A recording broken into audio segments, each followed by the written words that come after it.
Dalam seri ke-135 ini, didukung oleh para pemain, Petrus Urspon sebagai Jaya Katwang, Ai sebagai Narya Turuk Bali, Narto Bantul sebagai Arda Raja, Bambang Jeger sebagai Kebo Mundarang, Refli Lubis sebagai Jaran Bangkal, Suryadin Tanjung sebagai Jaran Lejong, Bambang Her sebagai Wung Kilur, dan Asdi Suhastra pembawa cerita. Selamat menikmati.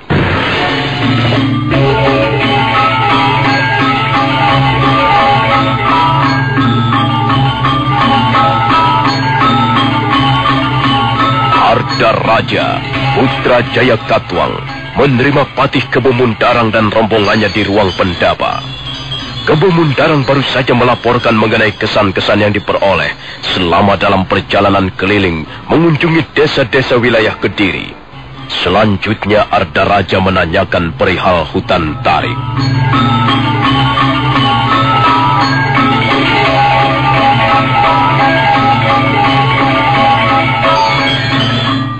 Paman Kebo Mundarang, coba, aku ingin tahu apa saja yang dikerjakan Sanggrama Wijaya di tengah hutan itu. Berilah keterangan yang cukup, Paman. Baik, Gusti Arda Raja. Sebelum pergi mengunjungi desa-desa lain di sebelah selatan dan timur Gunung Welirang, terlebih dulu hamba singgah di Dukuh Majapahit. Majapahit? Aku belum pernah mendengar ada desa yang bernama Majapahit, Paman. Ampun, Gusti. Semula hamba juga tidak mengira bahwa di tengah hutan tarik telah berdiri sebuah desa. Dan warga desa yang tinggal di situ menyebutnya Majapahit. Hah? Pastilah itu gagasan Sanggrama Wijaya. Benar, Gusti. Dia Sanggrama Wijaya dan beberapa pengikutnya telah berhasil membuka hutan. Mereka bekerja membuat lahan-lahan pertanian dengan dibantu orang-orang dari pesisir Madura. Itu termasuk laporan yang kurang menggembirakan, Paman. Aku akan meneruskannya pada Ayahanda Prabu Jaya Katwang. Coba, kau teruskan laporan dan keteranganmu, Paman. Ada berapa kepala keluarga kira-kira yang tinggal di situ? Tidak lebih dari 40 kepala keluarga, Gusti.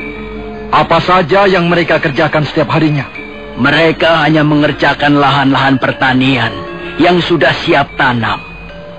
Hamba lihat ada beberapa di antara mereka menanam padi, jagung, dan buah-buahan.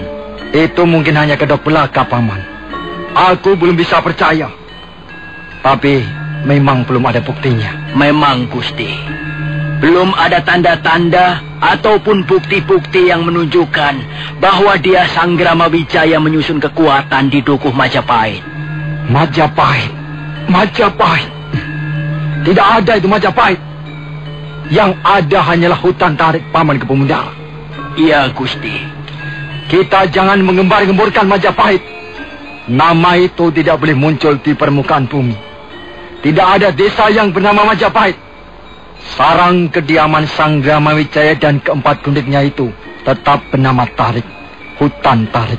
Benar, Gusti Arda Raja. Sebab kalau nama itu sampai tersebar luas, bisa membahayakan kedudukan Kediri. Bekas pengikut pemerintah lama tentu akan berduyun-duyun datang ke hutan Tarik dan bermukim di sana. Dan kalau sampai hal itu terjadi, berarti kita memberi kesempatan pada Sanggrama Wijaya untuk memperbesar pengaruhnya. Di samping itu, sarang mereka bisa dipergunakan untuk menyusun kekuatan bawah tanah yang sewaktu-waktu bisa mengancam keselamatan pemerintah Kediri. Pokoknya, aku tetap tidak setuju hutan tarik dibuka dan dijadikan lahan-lahan pertanian. Lalu sekarang apa yang harus kami lakukan, Gusti? Begini saja, Paman. Tenaga telik sandi harus ditambah 2 kali lipat. Sebar mereka ke berbagai pelosok desa, terutama desa-desa yang berdekatan dengan hutan tarik. Setiap hari harus ada laporan tentang apa saja yang berkaitan dengan keamanan negara. Umumkan lagi bahwa dilarang keras mendirikan perguruan ilmu kanuragan.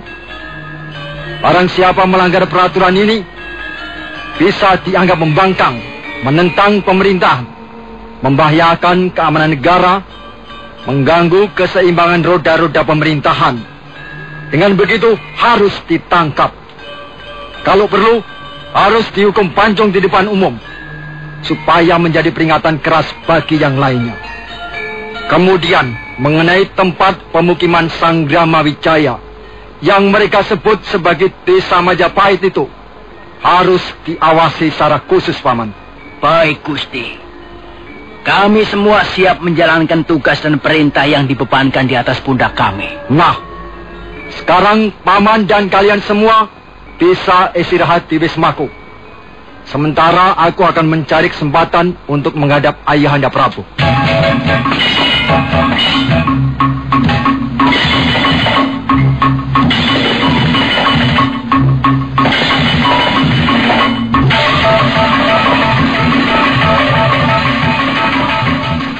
Duduklah, Ardaraja.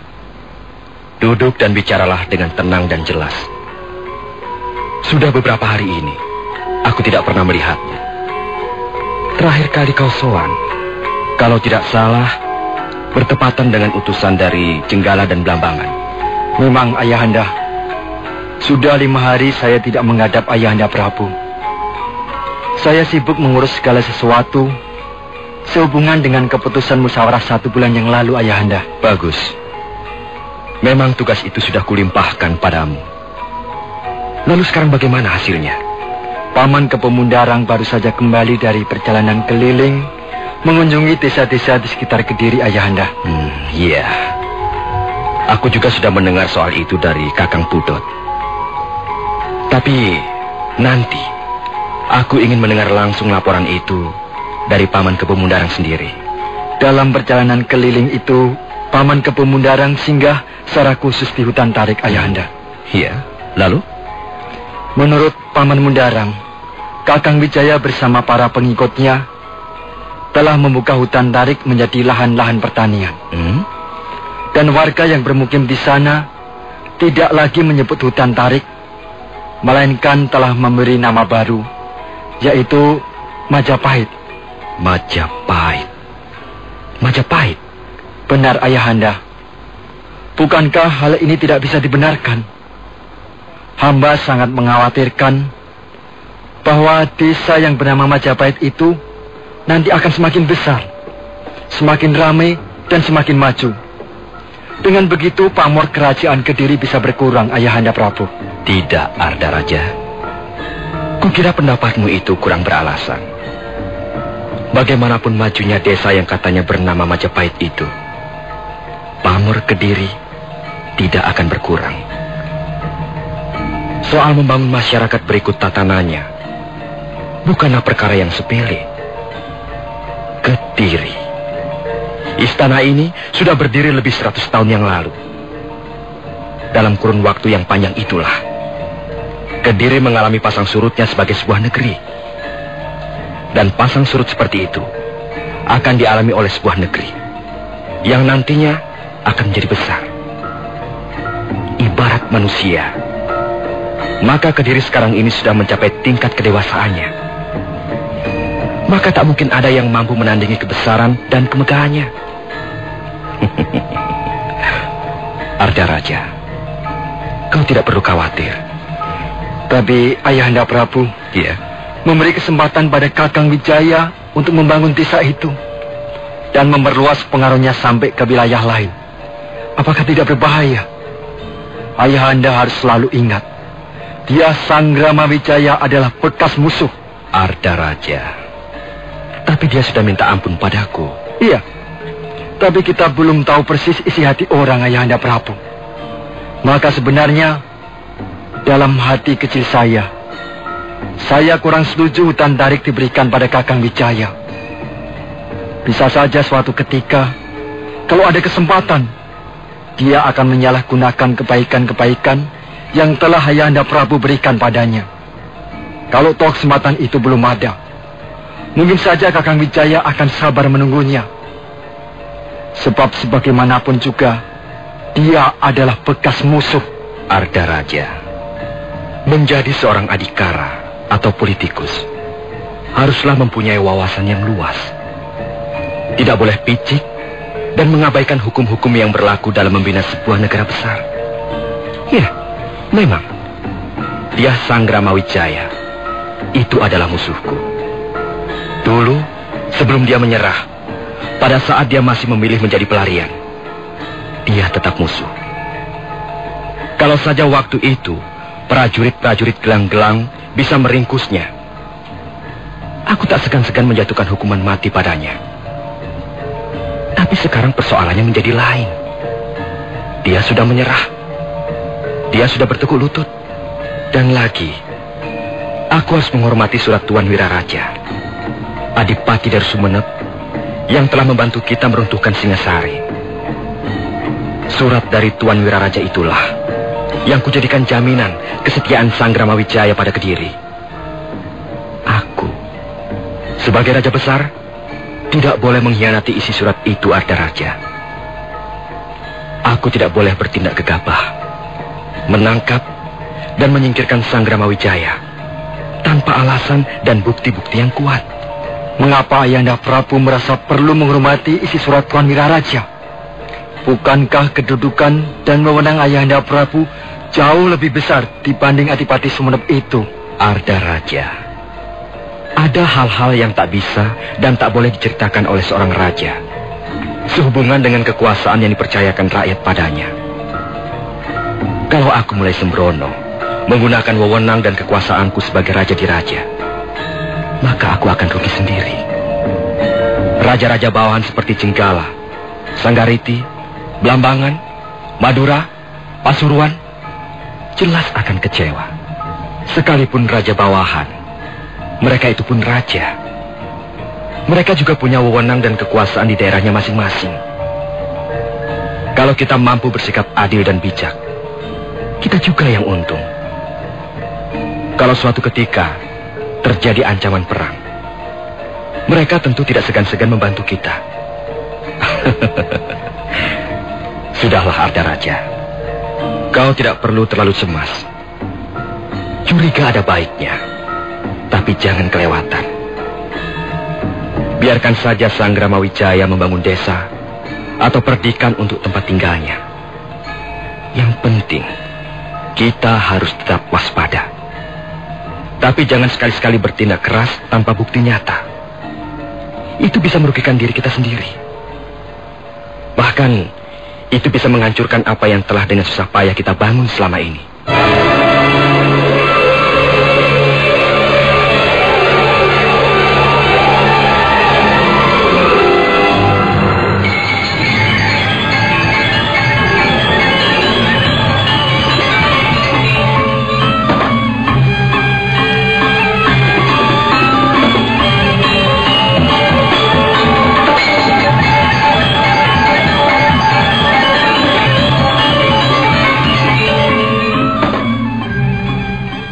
Hamba perhatikan, Kanda Prabu kelihatan gelisah. Apakah ada sesuatu yang membuat risau di hati Kanda Prabu? Arda Raja baru saja menghadap. Dia memberikan laporan padaku bahwa dia Sangramawijaya sekarang benar-benar sudah menetap di hutan Tarik bersama para pengikutnya yang setia dan dibantu orang-orang Madura. Dia membuka lahan dan pertanian. Itu kan hal yang wajar, Kanda Prabu. Memang itu hal yang wajar. Tidak mungkin selamanya putra mantu Prabu Kertanegara akan tinggal di dalam hutan. Lalu, apa yang menjadi persoalan Kanda Prabu? Arda Raja menyatakan keberatannya Sangramawijaya mendirikan pedukuhan. Dia takut suatu ketika Dukuh Majapahit menjadi besar, yang akhirnya bisa memudarkan pamor Kediri. Jadi dia Sangramawijaya sudah mendirikan pedukuhan baru. Dan pedukuhan itu dinamakan Majapahit. Iya, begitulah. Lalu, bagaimana menurut pendapatmu, Dinda Nararia Turukbali? Menurut pendapat hamba, Sang Prabu tidak perlu merisaukan sikap Arda Raja. Arda Raja kan anak kita. Dia masih terlalu muda untuk bisa melihat hal-hal yang besar. Anak itu juga mempunyai kelemahan. Ia kurang bisa mengendalikan dirinya dengan baik. Kadangkala aku sendiri menjadi bingung. Apakah tindakan yang kulakukan selama ini demi tegaknya kewibawaan pemerintahan Kediri seluruhnya benar? Kanda Prabu, apa yang Kanda Prabu lakukan selama ini sudah cukup baik. Dengan mengampuni Sang Rama Wijaya dan memberikan hutan tarik, bisa diartikan selesainya pertikaian antara kerabat istana Singosari dan Kediri. Mudah-mudahan saja permusuhan lama yang turun-temurun itu berakhir hingga di sini. Memang begitulah yang kuharapkan. Tapi aku tidak yakin apakah harapanku ini akan terpenuhi. Kanda Prabu, soal itu serahkan saja pada kehendak Sang Hyang Widi. Sebab menurut hamba, tugas seorang raja ialah memimpin rakyatnya agar bisa hidup sejahtera, berbuat adil dan bijak, dan bukan hanya memikirkan bagaimana caranya untuk terus berkuasa. Hal itu tak mungkin terlaksana, Kanda Prabu. Sebab kekuasaan itu bukan dari kita datangnya, melainkan dari Sang Hyang Widi juga. Kalau Sang Hyang Widi akan mengambil kekuasaan itu dan menyerahkannya pada orang lain, kita bisa berbuat apa?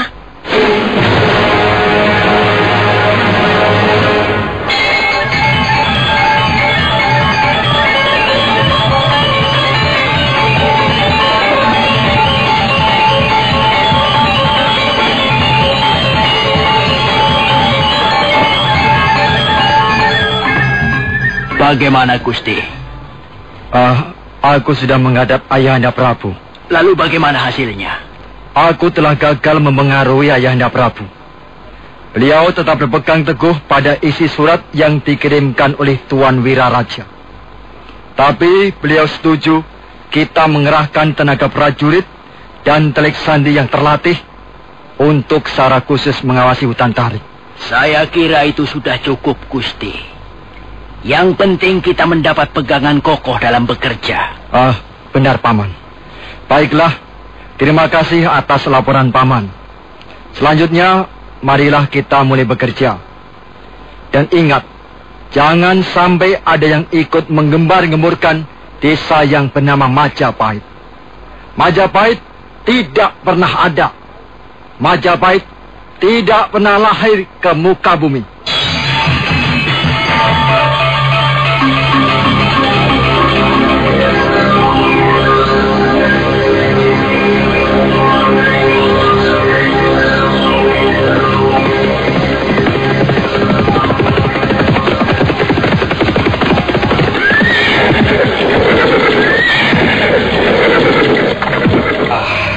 Lihat, Adijaran Lejong. Iya, Kakang.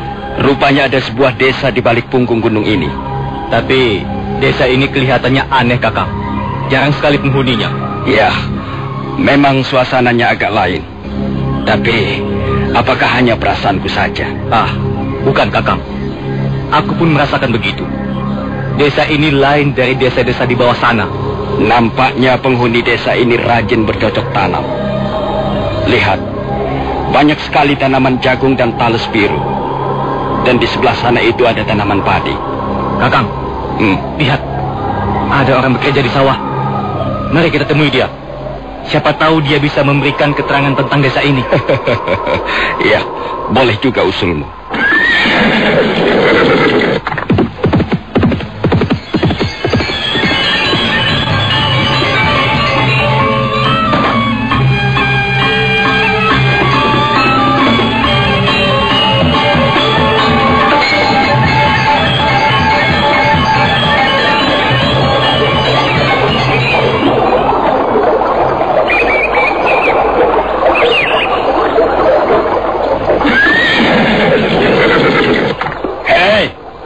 Apakah kau warga desa ini? Iya, Tuan. Saya warga desa ini. Apa nama desa ini? Loh, Pandak, Tuan. Aku tidak melihat wanita di desa ini. Apakah penduduk desa ini semua laki-laki? Iya. Memang. Rata-rata penduduk desa ini laki-laki, Tuan. Siapa namamu? Nama saya Wung Kilur. Wung Kilur. Aku ingin menemui kepala desa Lopandak. Di mana rumahnya? Oh, di sana, Tuan. Dapatkah sekali. Dapatkah kau mengantarkan aku menemui kepala desa ini? Oh, maaf, Tuan. Saya sedang bekerja. Kalau Tuan mau ke rumah kepala desa, ikuti saja jalan ini. Lalu terus ke sana. Lalu belok ke arah kiri. Tuan akan sampai di sebuah tugu batu. Tuan belok saja ke arah kanan. Sudah. Kau tidak perlu bicara terlalu banyak. Tinggalkan saja paculmu itu sebentar. Dan antarkan kami ke rumah kepala desa. Tapi Tuan, saya sedang mencangkul tegalan ini. Saya tak bisa meninggalkan pekerjaan saya, Tuan. Kan hanya sebentar. Nanti kau kembali lagi untuk meneruskan pekerjaanmu. Rumah kepala desa mudah dicari, Tuan. Wung Kilur. Mungkin kau belum tahu siapa kami. Kami adalah para penanggung jawab keamanan di seluruh wilayah Kediri. Kami sudah mengunjungi lebih dari 10 desa semenjak meninggalkan Jasung Wungkal 2 hari yang lalu. Tapi baru di Lopandak ini kami disambut dengan tidak ramah. Kami hanya minta diantarkan ke rumah kepala desa. Bukankah itu pekerjaan yang tidak sulit kau lakukan? Tapi Tuan, saya bukannya tidak mau mengantar. Saya sedang bekerja. Kalau Tuan mau bersabar menunggu, saya akan menyuruh orang lain untuk mengantarkan Tuan. Kurang ajar. Wung Kilur, sikapmu sungguh-sungguh membuat kami tidak merasa nyaman di desa ini. Ayo, kau mau mengantarkan atau tidak? Tidak, Tuan. Ampun, Tuan.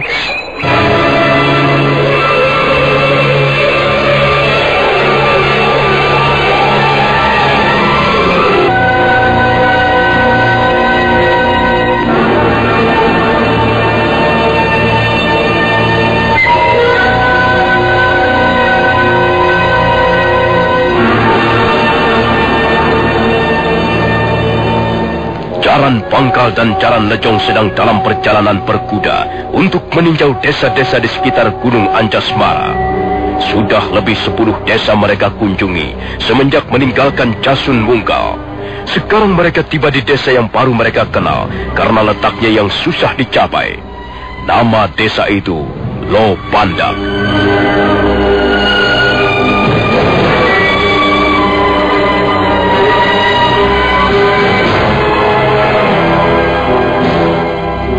Desa Lopandak terletak di lereng Gunung Anjasmara bagian selatan. Tanah di desa itu kelihatan cukup gembur. Beberapa macam tanaman tumbuh dengan baik. Tapi Jaran Pangkal dan Jaran Lejong merasakan ada keganjilan semenjak kudanya memasuki Lopandak. Mereka lalu bertanya pada seorang warga desa yang bernama Wung Kilur, yang waktu itu sedang sibuk bekerja mencangkul tegalan.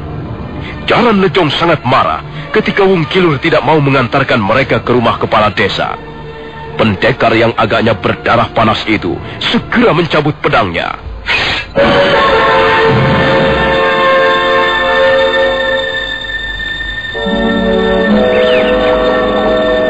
Wung Kilur, kau tinggal memilih mengantar kami ke rumah kepala desa atau menjadi mayat. Ampun, Tuan. Ampun. Kau berani sok-sokan di depan wakil-wakil pemerintah Kediri. Kau merasa dirimu sudah campur? Tidak, Tuan. Saya mohon maaf. Maaf? Apa yang kau andalkan hingga kau berani menentang keinginan kami? Kau punya ilmu kanuragan ya? Kau belajar kanuragan ya? Siapa gurumu? Kau belajar di perguruan mana dan siapa nama gurumu? Tidak, Tuan. Saya tidak bisa apa-apa. Saya hanya bisa menggarap sawah atau tegalan, Tuan. Kami semua yang tinggal di sini hanyalah petani biasa, Tuan. Petani biasa? Kalau kau berani belajar ilmu kanuragan, maka kau akan menjadi musuh pemerintah Kediri. Kau tahu, dilarang keras mendirikan perguruan ilmu kanuragan dan dilarang keras belajar ilmu kanuragan. Barang siapa tidak mentaati peraturan ini, dianggap menentang pemerintah Kediri. Orang itu bisa langsung ditindak dan dijatuhi hukuman berat. Ampun, Tuan. Mana berani saya menentang pemerintahan Kediri. Saya orang kecil, Tuan. Wong Kilur, kalau kau merasa menjadi orang kecil, kau harus menghormati orang yang lebih besar. Yang berpangkat rendah harus menghormati yang berpangkat lebih tinggi. Kau setuju pendapatku ini atau tidak? Setuju, Tuan. Saya setuju sekali. Akan kita lihat, apakah kau benar-benar setuju atau sebenarnya kau mempunyai pendapat lain yang berbeda. Aku akan menguji kata-katamu itu. Apa yang sedang kau pegang itu, Wong Kilur? Ini cangkul, Tuan. Iya, cangkul. Kau tentunya sangat menyayangi cangkulmu itu. Iya, Tuan. Saya sangat menyayangi cangkul saya ini. Saya merawatnya dengan baik karena saya menyayanginya. Lihat saja, Tuan. Gagangnya bagus, bukan? Gagang cangkul ini saya buat dari pohon mandana yang sudah tua umurnya. Saya selalu mencuci bersih setiap selesai menggunakan cangkul ini, Tuan. Iya. Bagaimana kalau cangkulmu yang bagus itu kau rawat dengan baik, yang kau sayangi? Aku minta, Wong Kilur.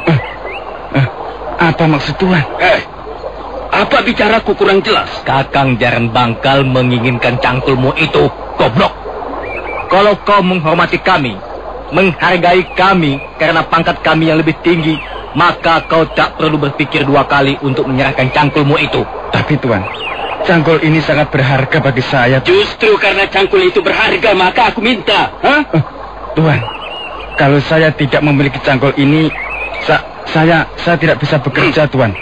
Lalu bagaimana saya harus menghidupi keluarga saya nanti? Kalau kau tidak mau menyerahkan barang yang kami kehendaki, itu berarti kau memandang rendah pada kami. Ampun, Tuan. Cangkul ini adalah sandaran hidup kami sekeluarga. Sama halnya dengan tuan-tuan dengan pedang itu. Apakah Tuan juga akan memberikan begitu saja? Kalau seandainya ada orang meminta pedang kebanggaan Tuan. Kurang ajar, monyet jelek, busuk. Kau bukannya menghargai kami, tapi malah mempermainkan kami. Rasakan ini. Ampun. Nah, lihat Wong Kilur. Lihat cangkul kebanggaanmu ini. Cangkul yang bagus ini akan kuadu kekuatannya dengan sebongkah batu. Jangan, Tuan. Jangan.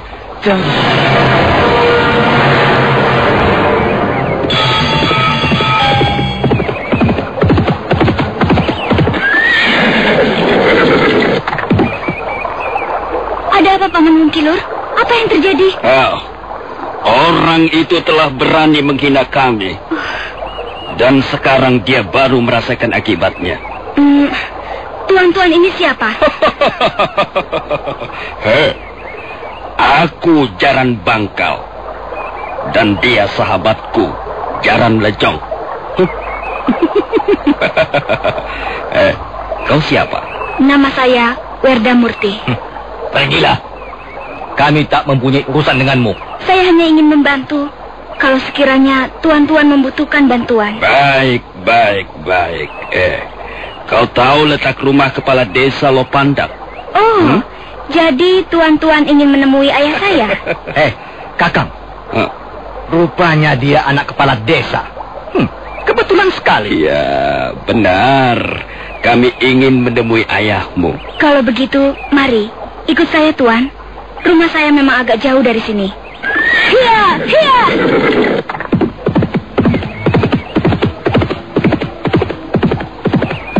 Wong Kilur, kali ini kau kuampuni. Tapi jangan harap aku akan mengampunimu untuk yang kedua kalinya.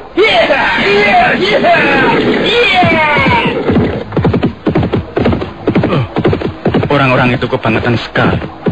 Tidak punya perasaan. Tanggulku dipatah-patahkan. Prajurit-prajurit Kediri memang sombong dan semena-mena. Kalau saja aku tidak ingat perkataan Raka Wigira, lurah desa Lopandak ini. Mereka pasti sudah kulawan habis-habisan. Mereka mengira bahwa hanya mereka saja yang mampu bermain pukulan dan tendangan. Sakit sekali tulangku. Sikutku. Agaknya salah urut. Aduh. Memang susah menjadi orang kecil. Hanya karena tidak mau mengantarkan ke rumah kepala desa, badanku sakit semua. Cangkulku ikut remuk. Wong Kilur! Wong Kilur! Wong Kilur! Oh, itu Siningapati.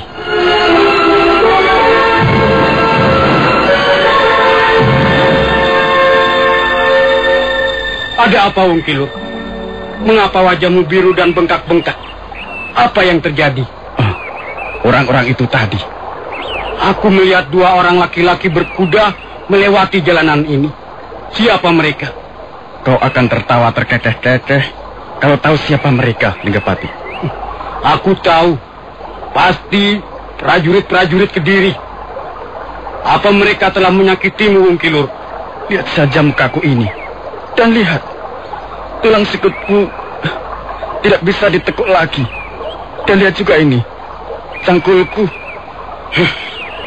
Prajurit-prajurit tengik. Mereka harus dihajar. Jangan, Linggapati. Kalau aku diam saja bukan berarti takut pada mereka itu.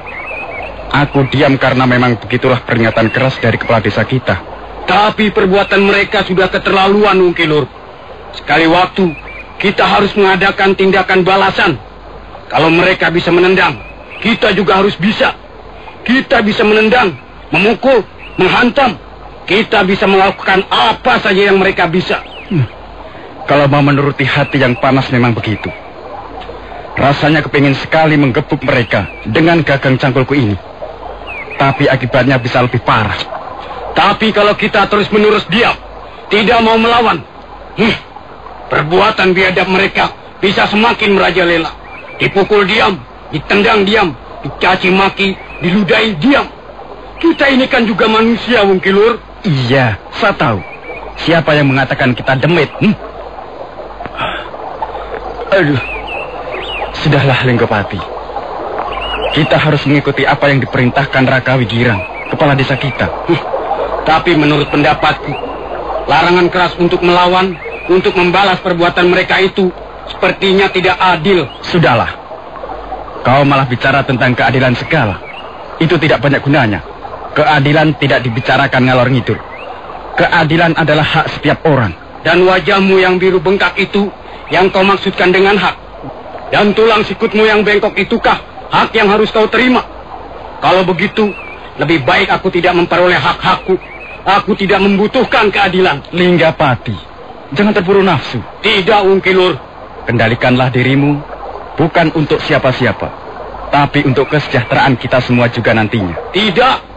Mereka telah mencambuk kita terlalu keras. Aku tidak bisa membiarkan pemandangan seperti ini terjadi di desa kita. Aku lahir dan dibesarkan di Lopandak. Aku tidak akan terima melihat desaku diinjak-injak. Kekejaman ini suatu ketika akan kubalas, Wong Kilur.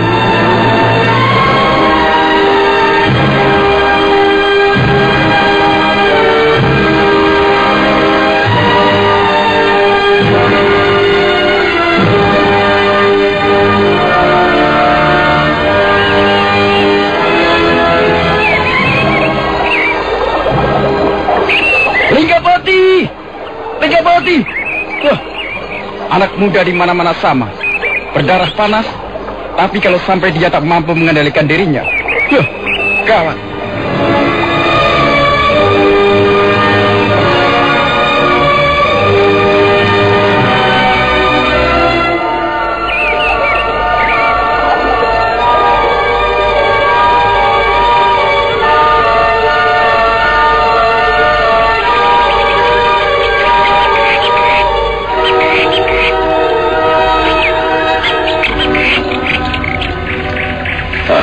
Mari tuan-tuan, mari, silakan.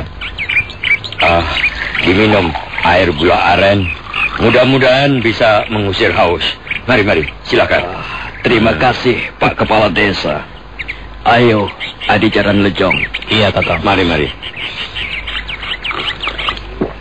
Oh, jadi tuan-tuan dari perwakilan pemerintah Kediri yang berada di Jasun Wungkal. Iya, benar. Kami sedang bertugas mengadakan peninjauan pada desa-desa di sekitar lereng Gunung Anjasmara ini. Iya. Iya, kami ingin minta keterangan sedikit tentang desa Lopandak ini. Oh, silakan Tuan Jaran Bangkal. Saya akan berusaha memberikan keterangan yang memuaskan. Terima kasih. Apakah desa ini sudah diadakan cacah jiwa? Oh, sudah Tuan, sudah. Dalam tahun ini sudah 2 kali kami mengadakan cacah jiwa. Ya. Berapa jumlah penduduk seluruhnya? Laki-laki berapa? Perempuan berapa? Iya. Anak-anak berapa? Kami membutuhkan keterangan yang lengkap. Oh, baik Tuan. Anak perempuan 40. 40. Laki-laki 70 anak. Orang tua perempuan 86. 80. Dan orang tua laki-laki 112 orang, Tuan. Iya. Berapa jumlah pemudanya atau laki-laki dewasa yang belum berkeluarga? Jumlah warga pemuda tidak lebih dari 90 orang, Tuan. Iya. Apakah di desa ini ada perguruan ilmu kanuragan? Oh, tidak ada, Tuan. Kami di sini hanya bergelut dengan lumpur sawah setiap hari. Kami para petani yang tidak menaruh minat soal-soal kanuragan. Dan lagi, bukankah pemerintah Kediri melarang keras adanya sebuah perguruan ilmu kanuragan, Tuan? Iya, memang perguruan ilmu kanuragan dilarang keras. Iya, Tuan. Syukur kau sudah mendengar larangan itu dan mentaatinya. Oh, tentu kami akan berusaha mentaatinya, Tuan. Iya, kukira cukup. Kami percaya bahwa desa Lopandak adalah desa yang baik. Warga desanya juga warga yang baik, yang mau membantu pemerintah Kediri dalam membina dan menjaga keamanan negara. Oh, kami orang-orang kecil, Tuan. Bantuan kami tentulah tidak akan memuaskan, Tuan. Ya, baiklah. Kami tidak akan lama-lama di rumah ini. Kami ingin melihat-lihat suasana di sekitar desa ini. Oh, apakah perlu saya temani, Tuan? Tidak usah. Ayo, adik, Jaran Mojong. Baik, Kakang.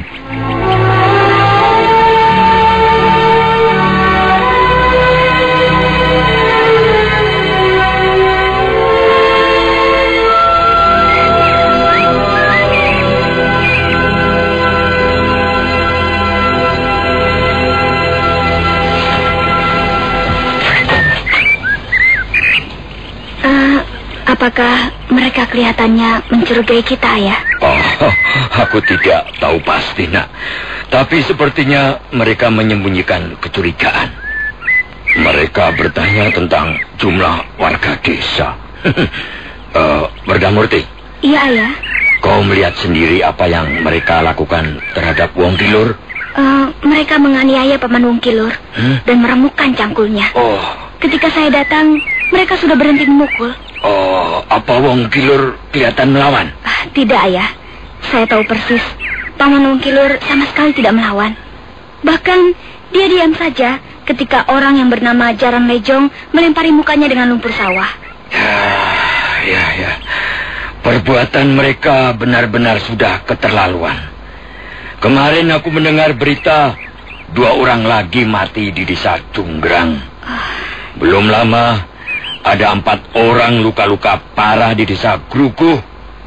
Dan terbukti pelakunya adalah prajurit Kediri.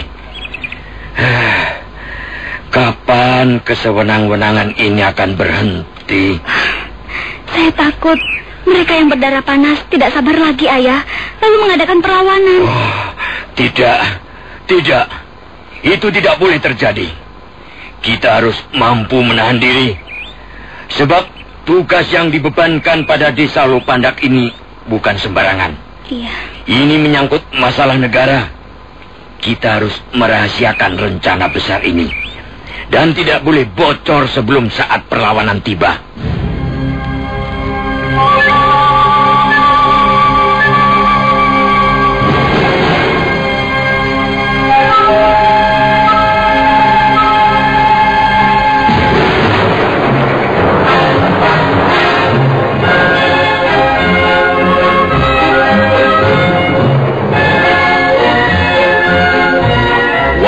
matahari sudah mulai kemerah-merahan. Cahayanya semakin lemah menyelimuti bukit-bukit dan lembah. Jaran Bangkal dan Jaran Lejong menghentikan kudanya ketika di hadapannya nampak menjulang sebuah dinding batu yang terjal dan tinggi. Rupanya ini jalan buntu, Kakang. Kita tidak bisa terus. Aku melihat ada jalan setapak menuju ke bawah sana. Mungkin jalanan orang-orang yang pulang pergi mencari kayu bakar di hutan. Iya, paling tidak jalan setapak itu bisa dilewati orang. Atau mungkin juga kuda. Apa maksud Kakang Jaran Bangkal? Bukankah hutan tarik ada di sebelah sana? Iya, di sana. Di balik bukit-bukit yang disaput kabut tipis itu. Iya. Aku curiga. Jangan-jangan ada jalan tembus yang menghubungkan desa ini dengan hutan tarik. Kakang, ada orang berkuda menuju kemari.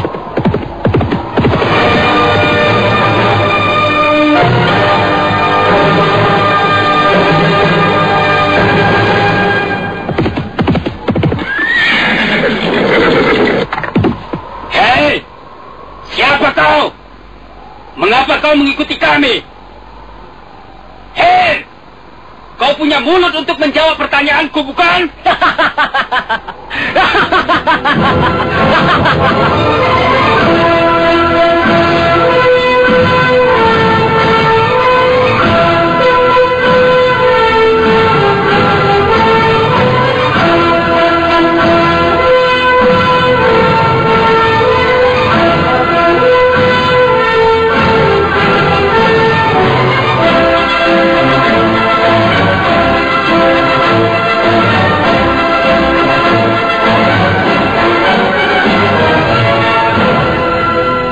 Jaran Lejong menengok ke arah Jaran Bangkal. Mereka sama sekali tidak tahu apa maksudnya penunggang kuda itu tertawa. Memang tawa itu cukup keras hingga gemanya sampai ke lembah di bawah. Nah, siapakah penunggang kuda itu? Apa maksudnya mengikuti Jaran Bangkal dan Jaran Lejong? Saudara pendengar, silakan menunggu seri berikutnya. Sampai jumpa.